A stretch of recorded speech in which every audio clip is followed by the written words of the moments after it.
Bonjour, luxurious people. It's Lux La Femme. Please like, subscribe, share, and comment on my videos. And please don't forget to click the notification bell. On Instagram, please follow me at Lux_La_Femme. For those of you who have followed me, have been ardent fans, I appreciate you.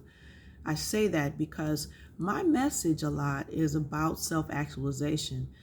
As I learned to be a more luxurious person, as I shared in our last video, it's more than aesthetics. It's about self-actualization. It's about realizing and owning your truth of who you are, and that everything, good and bad, has shaped the beautiful woman or beautiful man you are today. One thing that we have to recognize is the healing process of removing yourself from a narcissistic partner or abusive partner. For those of you on Instagram, please follow me on YouTube. But for those who are following me on YouTube, please let me just share. I found this article, as I often do, Psych Central. It was written by Kim Saeed. Anyone that knows Kim Saeed's work, she has been a practitioner of narcissistic recovery for quite some time. She wrote this article in October 20th, 2017. I follow Kim Saeed, and she has a YouTube channel and a couple of books, actually. So, hey, if you want more in-depth knowledge on narcissistic abuse and how to overcome that narcissistic abuse, I would go to Kim Saeed's channel.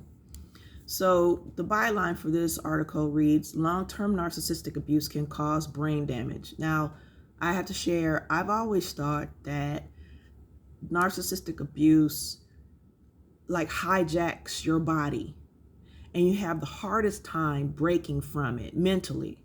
And I never did understand what it was. I knew it was something in the brain. It was something that made me, that was like hardwired in me, that I needed to change. So as I've been growing and evolving, as I've shared, the more I study on narcissistic abuse and narcissistic abuse recovery, the more I'm just taken aback by how much of their personality or their abuse totally hijacks your body. It totally hijacks your body. So I'm going to read a little bit of the article and then come back with my commentary. But the effects of psychological and narcissistic abuse come with many devastating consequences. But there are two that almost no one knows about unless they are a doctor or a neuroscientist. In fact, these two outcomes may be the most destructive result of emotional trauma over the long term, and is an added reason why, if you have children with a narcissistic partner or you're just with a narcissistic partner, you should try to leave as soon as reasonably possible. By now, most of us know that repeated emotional trauma leads to both PTSD and CPTSD, which should be reason enough to leave an abusive partner. But what many don't realize is that over time, these repeated emotional injuries shrink the hippocampus, which is responsible for memory and learning, while enlarging the amygdala, which houses primitive emotions such as fear, grief, guilt, envy, and shame. I'm going to stop right there. So here's the thing. A lot of people will always ask or make these comments about why a woman or a man won't leave a domestic violence situation. Here in this article, it talks about how that type of abuse literally affects your brain. It enlarges the amygdala, which again it houses the primitive emotions such as fear. Now, you often hear about people that are afraid to leave, and you think it's unresolved or not unresolved fear is not what I want to say. You think it's unfounded fear, like, oh, you're just blowing it out of proportion.